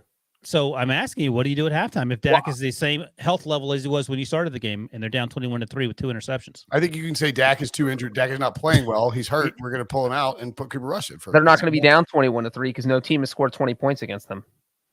That's the trick question, Wilson. Trick question. Shout out to Brinson for what? Being the closest on the Dak return. Wilson, you and I guessed the Philly game. This was 2 weeks ago. This was after they beat the Giants. What did he say? He said he would hold him out until the bye, and that's starting to look like what might happen because I don't think he's going to play against the Eagles. Well, how do we know that? We don't know the way that. Dak talked about his injuries, that made it sound like he's not as close as Jerry would have hoped. Right. And that's basically probably because Cooper Rush is winning games. But it was also worth noting that the Cowboys had 2 touchdowns and 4 field goals in this game. One touchdown was a strip sack that DeMarcus Lawrence took back, and the other was a Tony Pollard jailbreak for 57 yards. So Cooper Rush finished the game 10-16, 102 yards. They averaged 4.5 yards per play. It is a narrative. But he didn't make any mistakes. It's and here's the thing. wins that we're talking about here, not like Cooper Rush. Not necessarily. How many interceptions and fumbles does Cooper Rush have in the He last? doesn't turn the ball over, and he allows them to have these little dink and dunk drives where they eat up clock and the defense is rested. I mean, like it's clearly a winning formula. But if Dak is healthy, Dak is playing. But it's not strictly QB wins because many a backup quarterback comes in and many a backup quarterback throws interceptions and has fumbles. Kyle Allen did the same thing as Cooper Rush like 3 years ago. Without any interceptions or fumbles? I don't remember for sure. Yeah. I didn't no touchdowns either. Yeah, he likes zeros. Do you think he's more like Kyle Allen or more like Patrick Mahomes? Is that a trick question?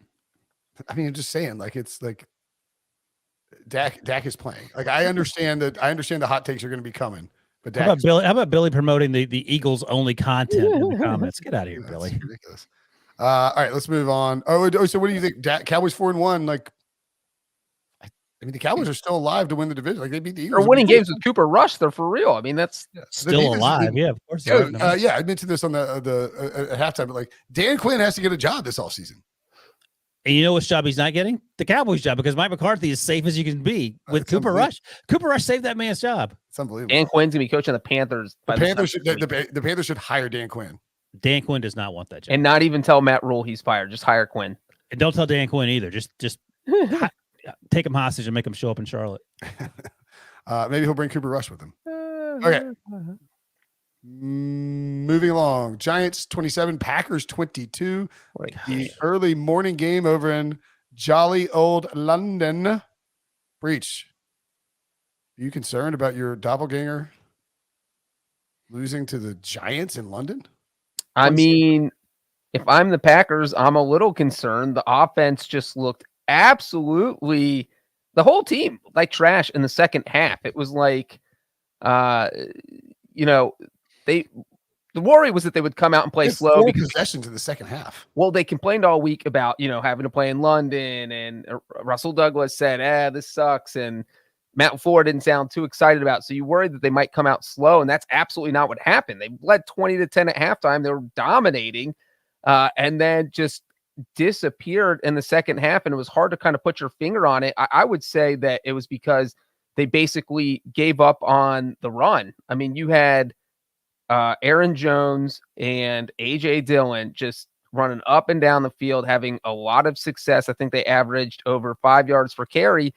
And then you just had Aaron Rodgers flinging bombs down the field. And really, I think we saw the end of the game where the Packers got down. It was 27-20. They got down inside the 10-yard line. And 3rd and 1 from the 6, 4th and 1 from the 6th. Maybe give it to one of your huge running backs that you pay a lot of money to. And they did not do that. They got through 2 passes, both got batted down. And so it was just everything about the Packers was stinky cheese in the second half. I think the other side of that conversation is that Brian Dable is no Joe Judge. He's legit.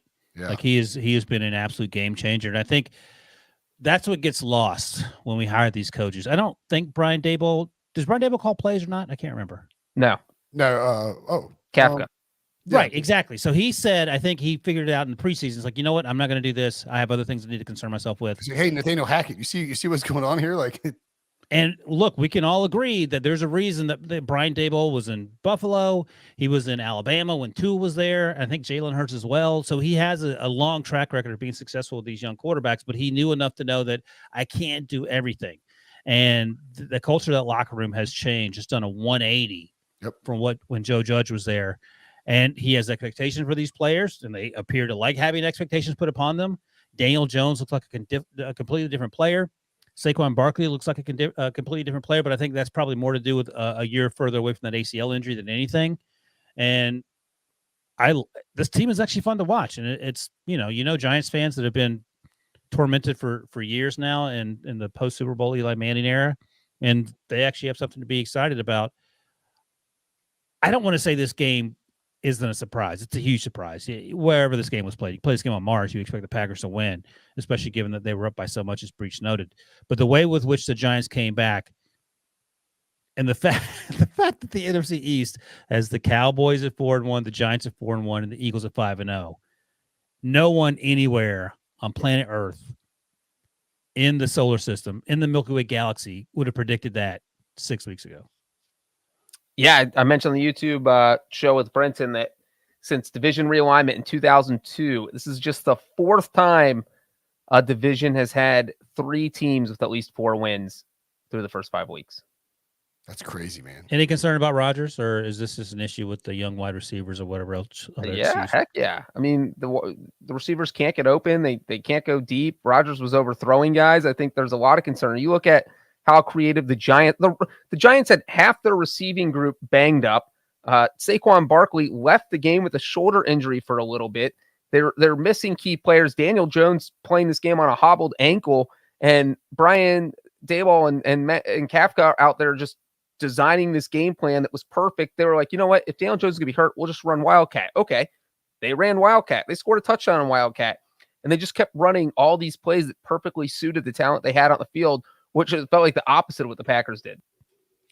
Dable's the first Giants head coach to start his career 4-1 or better since Tom Coughlin did in 2004. It's the best 5-game start for the Giants in 2009. Saquon Barkley looks like a totally different player than he has the last 2 years. It's delightful to watch. They're probably going to have to pay him fairly soon. No, just franchise him. Just franchise him. Yeah. I think ownership will want them to pay him. It's just my guess. Yeah, I don't care what ownership wants. I just talked about the running back situation. By the way, Jon Snow and your favorite Idris Elba character was in attendance. Like Idris Elba, yeah, he's British. Who are you taking? Like in terms of like their most dangerous characters? I didn't know. Like he was Jon Snow. Idris Elba was Luther, which is an awesome show, but that was a detective. Like, has he been a superhero or anything? He's in Avengers, I think. Everyone's in Avengers. He was also in the to play James Bond, but he's not going to. Right. He was in The Office. Maybe he was in the Suicide Squad. Oh, okay. Could he beat up Jon Snow as a Suicide Squad? Yeah, I would take Idris. I think Idris is like quietly. I mean, he's obviously like very famous, but he's definitely in Avengers. He's the guy guards. That's right. Can that guy take Jon Snow? I would totally take Jon Snow in that battle. Although if he has the powers to like move you to another dimension, I mean that would be a pretty beneficial thing to get rid of. Call Thor to throw his hammer at you or something like that. Yeah. All right. Anyway, there we go. And also the fake Aaron Rodgers is there. He's a fellow alum of the Fast and Furious series. Is Idris Elba. Ridiculous. He's also Stringer Bell. Like I just feel like that has to be. Yeah. Let's do Stringer Bell.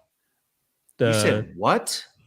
Yeah, he called you out last week for not knowing whatever. Come on, man. I know who Stringer Bell is. I've watched The Wire twice. Oh, that's a good save, by the way. Oh yeah, I watched it I twice. didn't really know who Stringer Bell was. Come on. But that guy's not beating Jon Snow.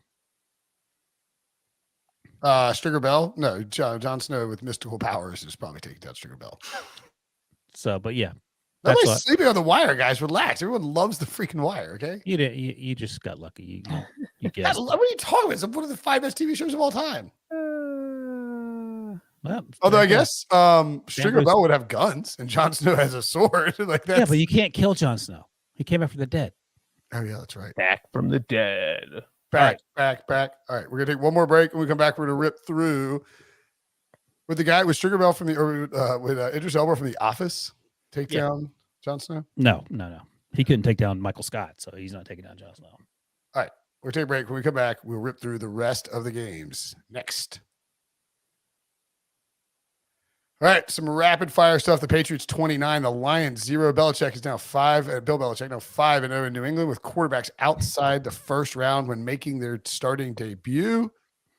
Bailey Zappi. This is just the Lions were the highest scoring team in football, and they got absolutely skunked in New England. It was sort of a flex. The Matt Patricia revenge game, a flex of sorts by Belichick.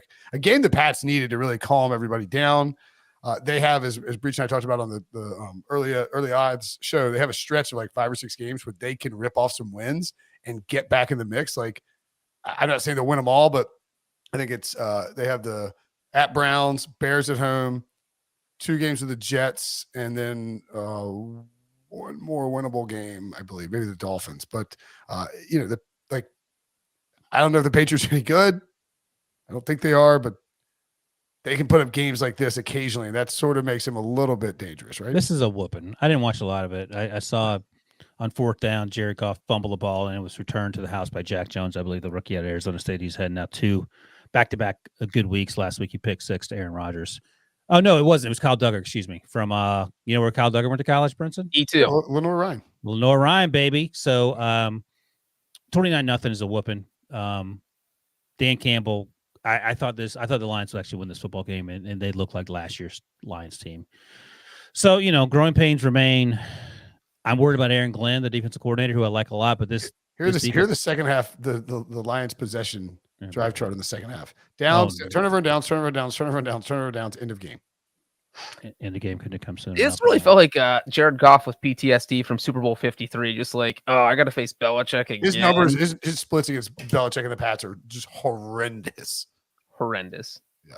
I mean, it is shocking they didn't score a single point. This was just the second shutout in the NFL this year. You guys remember what the other shutout was? Yeah, the Jaguars and the Colts. Boom. Good job, Brinson. Yeah, all right, speaking of that, let's go to the AFC South. The Titans 21, Commanders 17. Man, Washington had a real chance to win this, and then Carson Wentz decided to Carson Wentz it at the end. Washington now 1-4. It's pretty clear that the Wentz experiment is not going to work for the 3rd straight team.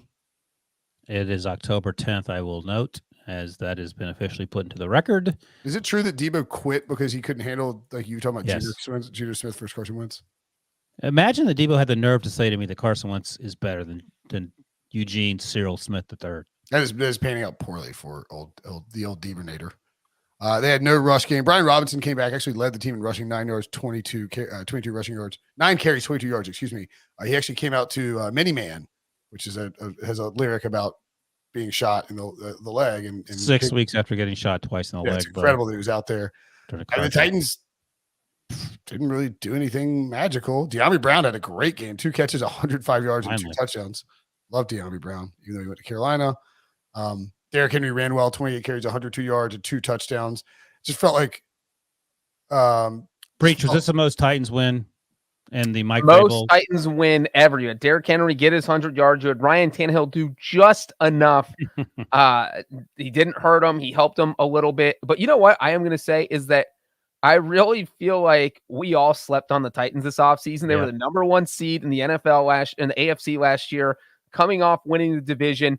None of us picked them to win the division this year. We all fell for Jacksonville. Brinson fell for Jacksonville. We fell for Indianapolis.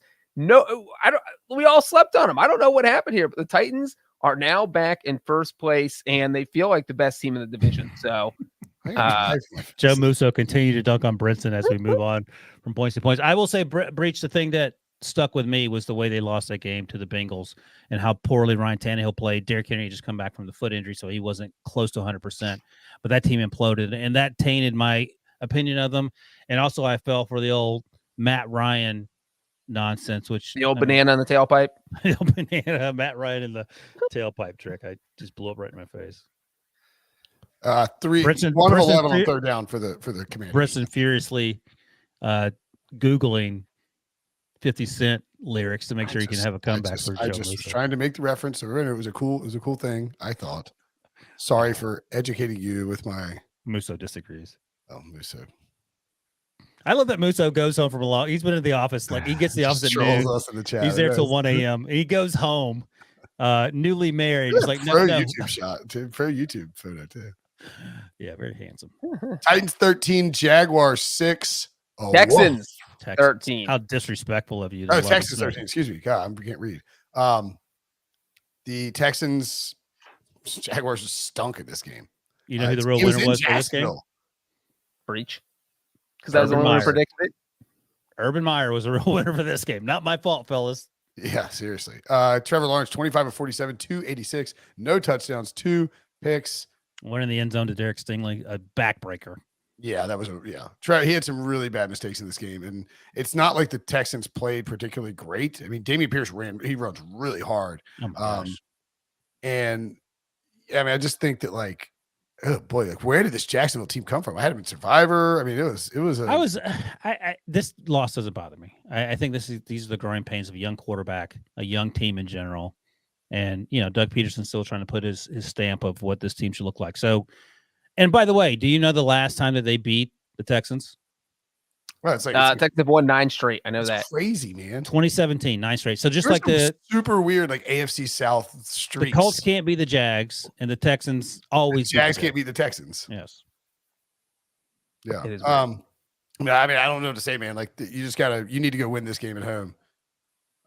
Did the Jaguars lose because of weather this week too? LOL. Oh, Billy's trolling you. I don't get it.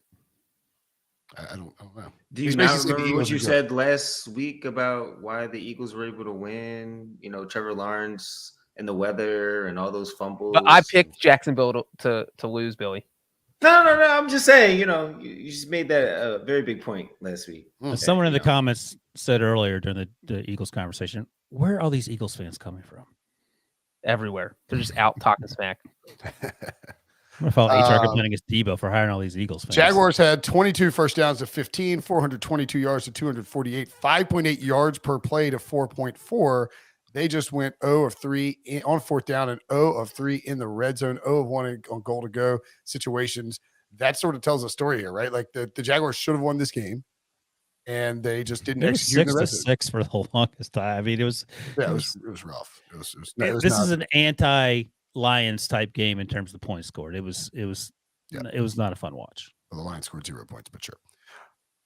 No, Vikings I mean 29, Bears 22. Did you hear that, Joe Musso? The Bears lost to the Vikings 29-22.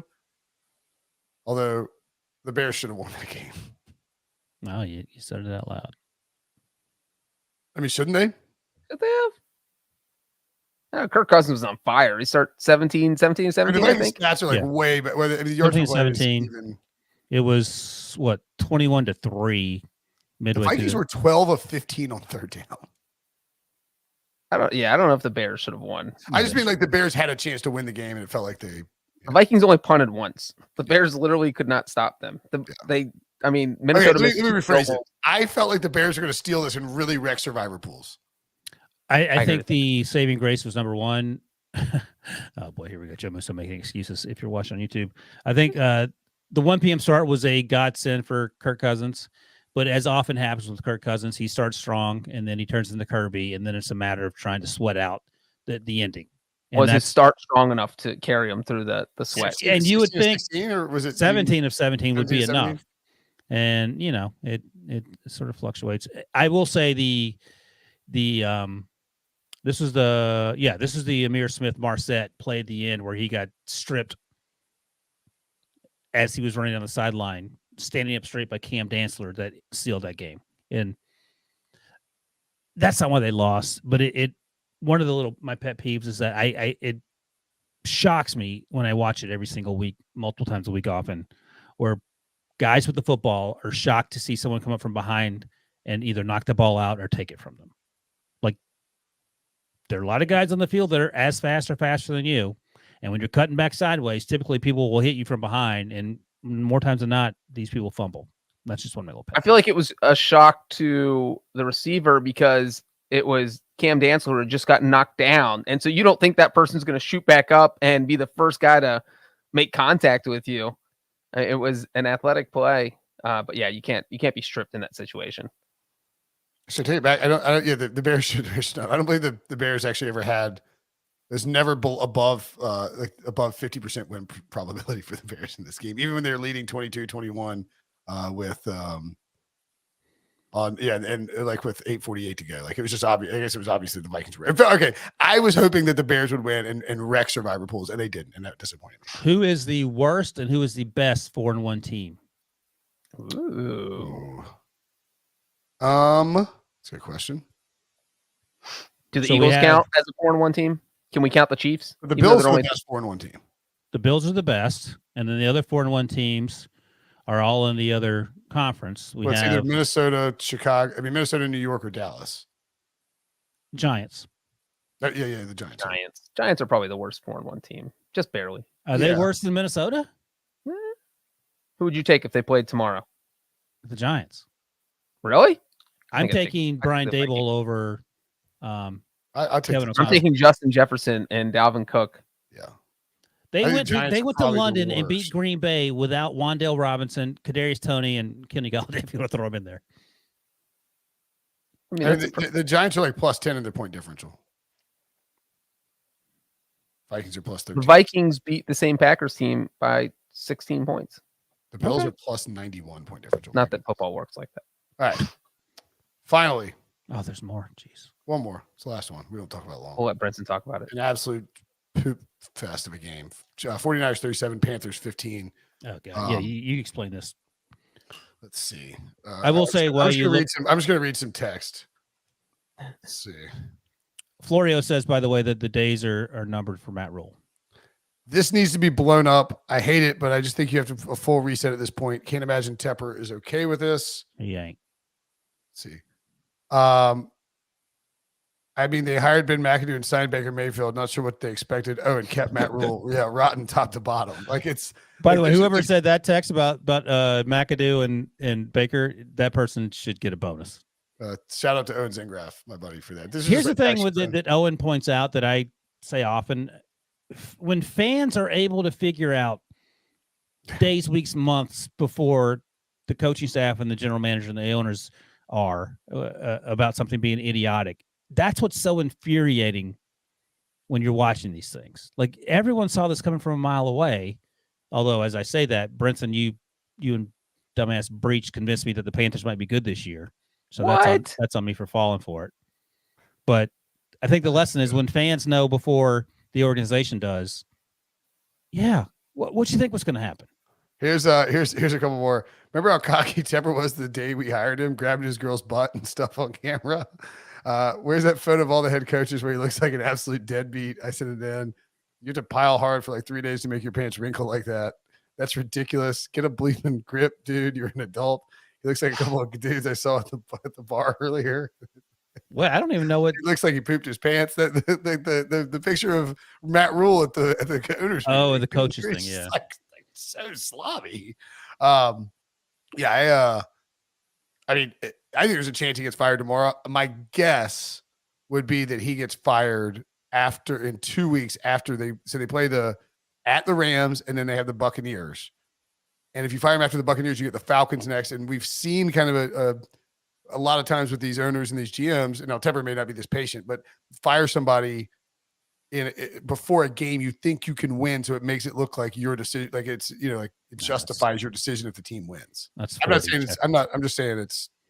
Florio mentioned on PFT that he's heard rumblings that Rule's days are numbered, and one of the good things about firing him, toot sweet, is that if he gets a coaching job, which is much more likely in college when the jobs are available as opposed to waiting until January, is that however many dollars he gets paid for that coaching job is however many dollars that the Panthers do not have to pay him on his current deal. So yeah, that's also something. Like that's why he won't let it go out the full season, because it looks like Wisconsin is probably going to go with Jim Leonard, I would guess. I mean, like obviously that could change dramatically over like the rest of the season for him.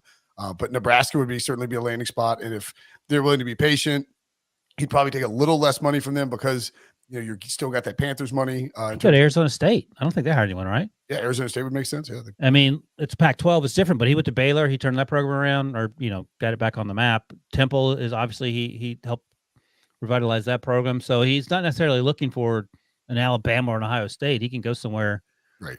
And maybe he prefers to go somewhere where the expectations aren't quite through the roof, where he can sort of walk around in his crumpled up khakis and no one cares.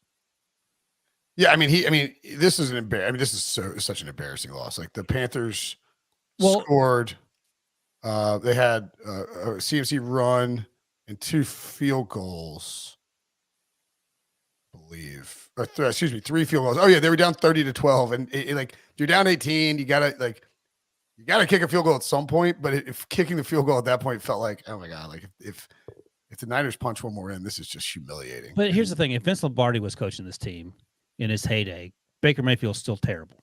So who are you playing at quarterback? I mean, the quarterback's a problem. The offensive line is a problem. The coaching. Let me ask you this: problem. why not play PJ Walker? I mean, whatever. He actually did play with 5 or 6 or 60 yards, which Baker got hurt and left the game. Baker said, "I've had enough. I'm going to go take a break." Baker's gonna walk. He showed up. He showed up wearing a walking boot. I would have shown up in the postgame wearing a walking boot, an eye patch, 2 arm casts, and a neck brace, just to. I think you made the case too, by the way, that bottoming out this year would not be the worst thing for the Panthers. They haven't been able to get a good quality quarterback to come to their team via trade. Like they won't agree to do it. So if you can get one through the draft, like right, and you have some offensive line pieces you put together, and you have this young, talented defense. They're on the right path to doing that. But the issue is, it's a crapshoot. Unless you're drafting Justin Tucker in the first round, it's a crapshoot. Yep. All right. Anything else from this week? The 49ers look like the best team in the NFC West. We didn't talk about the 49ers. Yay, they won. Yeah, sorry. Good point. Yeah. Jimmy Garoppolo is – here's the thing. Like, I like to dump on Jimmy Garoppolo and Kirk Cousins, but typically you know what you're getting from those guys, and if you can work around that, you're fine. Clearly that Kyle Shanahan didn't want to work around it. That's why he drafted Trey Lance, but this is a great backup plan, much more so than Cooper Rush, which we sort of jokingly talked about him being a legit 5-0, but in a different way. And then you have the running game through Kyle Shanahan that works, and the defense, which obviously works. Bosa left with an injury. I'm not sure his status. Robbie Gould got jacked up a couple times. Yeah, and he left. So you sort of tweeted about the issues with the kicking game. Breech, I think the punter finally made a field goal at the end there, but they had some concerns with that. We'll see how that plays out. But I think in general, the takeaway is that Jimmy Garoppolo, his QB wins, WINZ, is really good, but he understands what he needs to do, and he pretty much operates within the framework of that Kyle Shanahan offense. Yeah. I mean, 49ers are very much a viable candidate to rank the NFC West, and we'll leave. San Fran, Seattle, yes, correct. Los Angeles, Arizona. Yes, that's right. Do you disagree with that, Breech? That sounds right. I'm not going to hate on it. Eugene Cyril Smith III to you, sir. I love it. All right. That's it for the show. Thanks for watching. Thanks for listening. For Wilson, for Breech, I'm Brinson. We'll be back, as always, tomorrow from now until the end of time. See you guys later.